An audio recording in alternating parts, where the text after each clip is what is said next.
A very good morning students. Again I'm back with a new video with a new topic.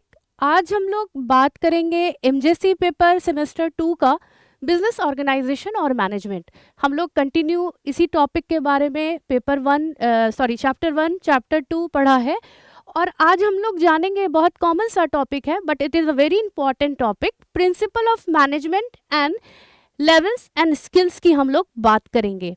तो जब भी principles of management की बात आएगी तो आपने एक नाम जाना होगा हेनरी फ्योल का, राइट? आपने ये सिलेबस 12th में भी पढ़ा होगा कि there are 14 principles which is given by Henry Fayol, है ना? तो this topic is very important. तो सबसे पहले हम जान लेते हैं कि हेनरी फ्योल जो है वो है कौन। तो हेनरी फ्योल जो है एक साइंटिस्ट है जो कि मैनेजमेंट का डेफिनेशन दिए हैं। किसका डेफिनेशन दिए हैं? मैनेजमेंट का डेफिनेशन दिए हैं। और मैनेजमेंट किस प्रिंसिपल्स पर वर्क करता है? तो मैनेजमेंट जो है इस 14 प्रिंसिपल्स पर वर्क करता है, ठीक है? मैनेजमेंट जो है इस 14 प्रिंसिपल्स पर वर्क करता है। और किसी भी ऑर्गेनाइजेशन में, फर्म में जब हम वर्क करते हैं तो हम इस 14 प्रिंसिपल्स पर वर्क करते हैं। मतलब these are the basic general principles on which management works, जिस पे मैनेजमेंट काम करता है। तो सबसे पहले हम लोग जान लेते हैं कि हेनरी फ्योल जो है वो क्या है। तो वो एक मैनेजमेंट के फादर ऑफ जनरल मैनेजमेंट है। Henry Fayol is known as father of general management. और इन्होंने बहुत सी थ्योरीज दी हैं। बेसिकली इन्होंने जो प्रिंसिपल्स दिए हैं ये 14 प्रिंसिपल्स जिस पे काम करना इन्होंने स्टार्ट किया है। तो सबसे पहले हम लोग जान लेते हैं कि जैसे इन्होंने 6 कैटेगरी में मैनेजमेंट को बांटा है, ठीक है? मैनेजमेंट को बांटा है। तो ये 6 कैटेगरी में क्या क्या है? पहला है प्रोडक्शन। प्रोडक्शन, नॉर्मली हम प्रोडक्शंस की बात करते हैं, यानी जो भी हम रॉ मटेरियल से फिनिश गुड्स बना रहे हैं that all are the part of production, ठीक? वो किसकी बात हो रही है? वो वहां पर प्रोडक्शन की बात हो रही है। और इसको हम टेक्निकल एस्पेक्ट भी बोल सकते हैं। क्या बोल सकते हैं? टेक्निकल एस्पेक्ट भी बोल सकते हैं, because with the help of technology we will convert finish goods, we will convert raw material into finish goods. आज हम टेक्नोलॉजी के हेल्प से ही प्रोडक्शन प्रोसेस कंप्लीट कर पाते हैं। क्या कर पाते हैं? प्रोडक्शन प्रोसेस कंप्लीट कर पाते हैं, ठीक है? तो जो फर्स्ट एस्पेक्ट है वो हमारा टेक्निकल है। सेकंड क्या है? Second is commercial. कमर्शियल आपको वर्ड से समझ में आता होगा कि कमर्शियल मतलब क्या। तो अगर हम कमर्शियल की बात करेंगे तो बाइंग और सेलिंग एक्टिविटीज की बात करेंगे। किसकी बात करेंगे? बाइंग और सेलिंग एक्टिविटीज की बात करेंगे। आज मार्केट में हम जो भी एक्टिविटीज परफॉर्म कर रहे हैं रिलेटेड टू कमर्शियल, यानी बाइंग और सेलिंग एक्टिविटी की हम बात कर रहे हैं। तो बाइंग सेलिंग एक्टिविटी के साथ जो भी हम कर रहे हैं, कोई भी चीज़ हम परचेस कर रहे हैं, सेल्स कर रहे हैं, all are the part of marketing and it all are the part of commercial aspects. ये मार्केटिंग जो है ये कमर्शियल का हिस्सा है, ठीक है? इसमें कोई डाउट होगा तो आप पूछ सकते हो। उसके बाद हम नेक्स्ट बात कर लेते हैं फाइनेंशियल की। किसकी बात कर लेते हैं हम लोग? फाइनेंशियल की बात कर लेते हैं। फाइनेंशियल एस्पेक्ट्स जब भी वर्ड आएगा तो रिलेटेड टू फाइनेंस, ठीक है? फाइनेंस जब वर्ड आएगा तो आपको समझ में आता है amount of capital invested in any business. हमने किसी बिजनेस में या किसी बिजनेस में फाइनेंस की कितनी रिक्वायरमेंट है, that all are the part of financial aspect, कि हमें कैपिटल की कितनी रिक्वायरमेंट है और किस डिपार्टमेंट में हम कितना कैपिटल लगाएंगे, यानी how much capital should be invested in any business, कितना कैपिटल का इन्वेस्टमेंट होगा। ठीक है, तो ये था हमारा फाइनेंशियल एस्पेक्ट। अब जब हम सिक्योरिटी की बात करेंगे, सिक्योरिटी आएगा और एक और वर्ड आएगा, दैट इज अकाउंटिंग। ये भी एक एस्पेक्ट है। तो सिंपल समझिएगा, जब आप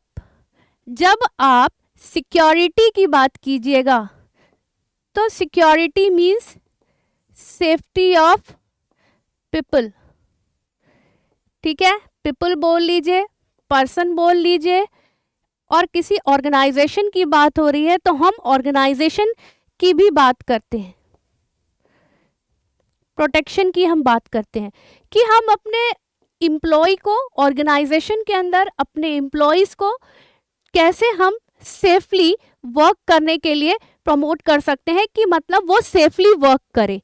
ठीक है, तो ये सिक्योरिटी एस्पेक्ट आ जाएगा, यानी आप ऑर्गेनाइजेशन के अंदर काम करते हो तो एम्प्लॉय की सिक्योरिटी और सेफ्टी के बारे में भी सोचते हो।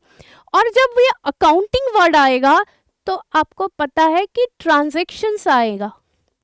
ट्रांजैक्शंस आपको पता होगा कि ट्रांजैक्शंस का मतलब क्या होता है। तो ट्रांजैक्शंस रिलेटेड टू मनी, आज हम कोई भी किसी भी तरह का लेन देन कर रहे हैं in the terms of money और with the help of money, वो ट्रांजैक्शंस कहलाएगा। आपने अकाउंटिंग में ये ट्रांजैक्शन वर्ड सुना होगा कि आज हम ट्रांजैक्शंस जब भी बात करेंगे तो लेन देन की बात कर रहे हैं। सिंपल समझिए, किसी को आपने कुछ पैसा दिया है, कुछ भी प्रोडक्ट मंगवाया है मार्केटिंग का, कुछ आपने सेल्स किया है, कुछ परचेस किया है, all are the part of transactions. Clear है ये? तो ये बेसिकली 6 कैटेगरी में इसको बांटा गया, और बांटने के बाद ये इसके 6 एस्पेक्ट थे जो हमने क्लियर किए। और इसमें अगर आपको कोई डाउट होगा तो आप पूछ सकते हो कि these are the principles which are divided by Henry Fayol in 6 category। But basically जब हम 14 प्रिंसिपल्स की बात करेंगे, 14 प्रिंसिपल्स ऑफ मैनेजमेंट की बात करेंगे,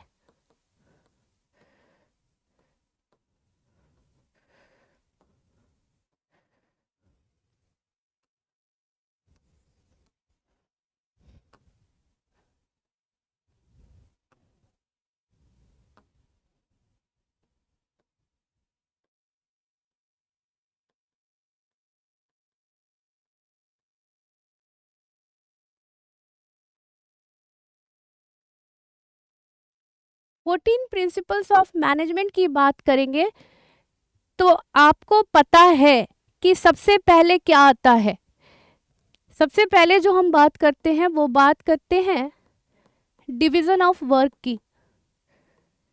किसकी बात करते हैं? Division of work. आज हम काम को, अपने काम, किसी भी काम को ऑर्गेनाइजेशन के अंदर काम को कैसे डिवाइड करेंगे, तो on the basis of experience, knowledge, talent, we will give job to our employ. आज हमारे एम्प्लॉय को जैसा नॉलेज है, जैसा एक्सपीरियंस है, उसी अकॉर्डिंग हम उनको वर्क की जिम्मेदारियां देते हैं। तो ये आपका फर्स्ट पॉइंट है कि डिवीजन ऑफ वर्क। उसके बाद आपने एक वर्ड सुना होगा, authority and responsibility. Authority and responsibility. जब हम ऑथोरिटी और रिस्पॉन्सिबिलिटी की बात करेंगे तो ऑथोरिटी होता है किसी को भी वर्क प्लेस पर ऑथोरिटी देना, यानी पावर देना, और रिस्पॉन्सिबिलिटी कि फाइनली आपने उसको ये जिम्मेदारी दे दी है काम करने की, तो that is known as responsibility, कि आपने उसको राइट टू टेक डिसीजंस और पावर टू टेक डिसीजंस। कभी कभी आप देखते होंगे कि टेक एन एग्जाम्पल, हम यहाँ पर आगे लेवल्स पे भी बात करेंगे, या शॉर्ट में मैं बता देती हूँ, पहले भी आपको मैंने बताया है कि हम 3 लेवल्स पे काम करते हैं, टॉप, मिडिल और बॉटम। ठीक है, आपको ये पता है, ये हमने पहले भी डिस्कस किया है लेवल्स ऑफ मैनेजमेंट में, कि टॉप लेवल में कौन आते हैं, जितने भी बोर्ड ऑफ डायरेक्टर्स हैं, सीनियर ऑथोरिटीज हैं, वो टॉप लेवल ऑफ मैनेजमेंट का हिस्सा है। ठीक है, उसके बाद आपके जो मिडिल लेवल मैनेजमेंट की जब हम बात करेंगे तो हेड ऑफ द डिपार्टमेंट्स आते हैं, और बॉटम में आपके सुपरवाइजर्स और एम्प्लॉयज आते हैं। ठीक है, इसमें सीईओ ऑफ द कंपनी और board of the directors of the company, share holders जिसमें टॉप लेवल की। तो सिंपल समझिएगा, आज अगर ये सीनियर हैं बट ये अगर किसी को भी रिस्पॉन्सिबिलिटी दे देते हैं, लाइक एचओडीज को, डिपार्टमेंट हेड्स को रिस्पॉन्सिबिलिटी दी जाती है, तो दे हैव राइट और they have power to take decisions that defines authority and responsibility. Clear हुआ कि ऑथोरिटी और रिस्पॉन्सिबिलिटी में क्या बेसिक डिफरेंस है। उसके बाद है आपका डिसिप्लिन। आप किसी को भी किसी तरह का ऑर्डर दे रहे हो, इंस्ट्रक्शंस दे रहे हो सकता है कि किसी एम्प्लॉय को भी जिम्मेदारियां दी गई हो कुछ डिसीजंस लेने के लिए या किसी को भी रिस्पॉन्सिबिलिटी देने के लिए।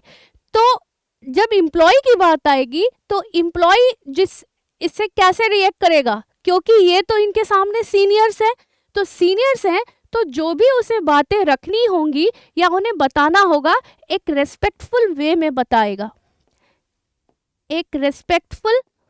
में बताएगा, that is known as discipline. Right, कि अगर हम हायर अथॉरिटी हैं या लोअर अथॉरिटी है, लोअर अथॉरिटी को हायर अथॉरिटी से कुछ कहना है या हायर अथॉरिटी को कुछ लोअर अथॉरिटी से कहना है, तो इसके लिए भी कुछ एथिक्स हैं और हमको डिसिप्लिन को मेंटेन करते हुए काम करना है। यानी जो भी हमको कन्वे करना है message, that should be in a respectful manner, एक रेस्पेक्टफुल मैनर में होना चाहिए। उसके बाद जो आपका नेक्स्ट है, 4th point is unity of command. लगभग पॉइंट्स आपको पता होंगे क्योंकि ये चीज़ आपने पहले भी पढ़ी है। हो सकता है कि आपको कंफ्यूजन हो, क्लियर नहीं हुआ हो, क्योंकि आपका ये सिलेबस पहले भी है। यूनिटी ऑफ कमांड और unity of direction. 5th point is unity of direction. ठीक है, यूनिटी ऑफ कमांड मतलब क्या होता है, सिंपल समझो, किसी चीज के बारे में कमांड देना मतलब अगर प्रोडक्शन डिपार्टमेंट को टारगेट दिया गया कि 10,000 यूनिट आपको प्रोड्यूस करना है इन अ डे और इन अ वीक और इन अ 3 डेज, तो उसको सारे लोगों को मिलके इस कमांड को पूरा करना पड़ेगा। यानी आपको ये हायर अथॉरिटी ने कमांड दिया है इसको पूरा करने का, that is known as unity of command. अच्छा, उसी में हम जब बात करते हैं यूनिटी ऑफ डायरेक्शन, यानी किस डायरेक्शन में हम वर्क करेंगे, तो हम सबका जो गोल है वो कॉमन गोल है।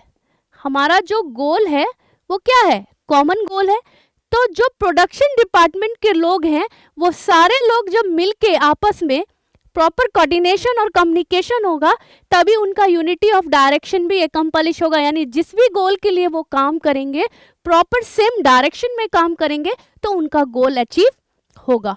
क्लियर है, क्लियर हो रहा है? कोई डाउट होगा तो आप पूछ सकते हो। ठीक है, उसके बाद अगर हम सिंपल बात कर लेते हैं ऑर्डर की, order, next point is equity. Scalar chain का आपने नाम सुना होगा।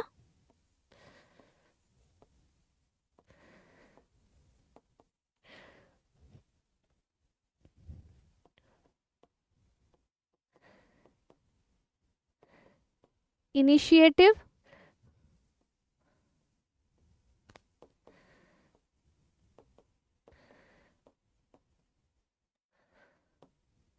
ठीक है। तो सबसे पहले हम लोग बात कर लेते हैं ऑर्डर की। ऑर्डर मतलब अगर आपको किसी ने कमांड दिया है या वर्किंग करने का डायरेक्शन दिया है, तो इसका मतलब ये नहीं कि आप दूसरे को ऑर्डर दोगे और इंस्ट्रक्शंस दोगे, राइट। आपको काम करने के लिए ऑर्डर दिया गया है, तो यहाँ कॉमन गोल की बात हो रही है, कॉमन गोल की बात हो रही है। और जब हम इस कॉमन गोल के लिए सारे लोग मिल के काम करेंगे, तो इस सारे लोगों की आपस में यूनिटी का होना बहुत जरूरी है। तो यहाँ पर ऑर्डर सिंपल वे में बोला गया है कि गोल को अचीवमेंट करने के लिए इंस्ट्रक्शन देना, ना कि किसी को गलत तरीके से ऑर्डर देना, ठीक है। जैसे कि कोई आपके अंडर में काम कर रहा है और आप उसको बुरी तरह से कोई चीज़ को बोलते हो, रिएक्ट करते हो, तो वो ऑर्डर नहीं होना चाहिए। हाँ, आप लो लेवल के एम्प्लॉयज़ को बोल सकते हो, ऑर्डर दे सकते हो, बट अगर आप सेम लेवल पे हो तो आप ऑर्डर नहीं कर सकते हो। आप उनको इंस्ट्रक्शंस दे सकते हो, समझा सकते हो, बट ऑर्डर नहीं दे सकते हो। उसके बाद है इक्विटी। इक्विटी आपको यूनिटी की बात हो रही है और इक्वलिटी की बात हो रही है। इक्विटी वर्ड से आपको समझ में आता होगा, फेयर रिम्यूनरेशन की भी बात हम लोग करेंगे। इक्विटी सारी चीज़ों को डिनोट करता है, ठीक है। एक पॉइंट यहाँ पर रिम्यूनरेशन का छूट गया है, कोई बात नहीं, मैं आपको ये भी बता दूंगी।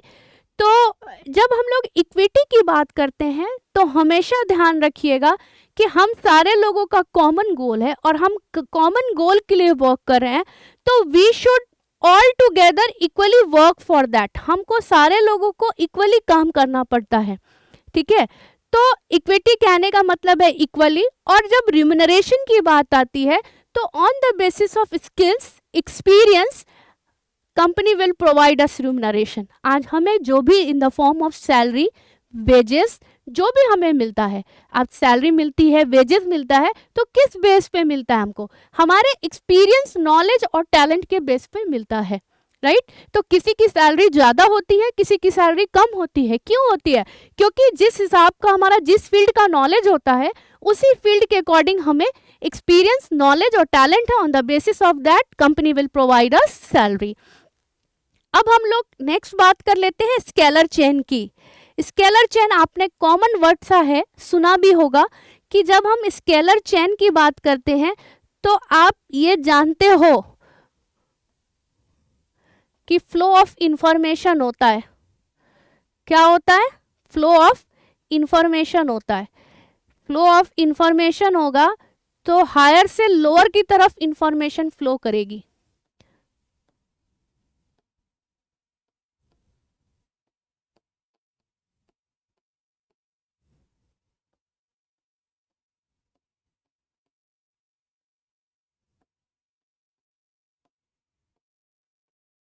जब इंफॉर्मेशन फ्लो कर रही है तो हायर से लोअर की तरफ इंफॉर्मेशन फ्लो करेगी, और इंफॉर्मेशन ऐसे भी फ्लो कर सकती है, पता रहना चाहिए, राइट।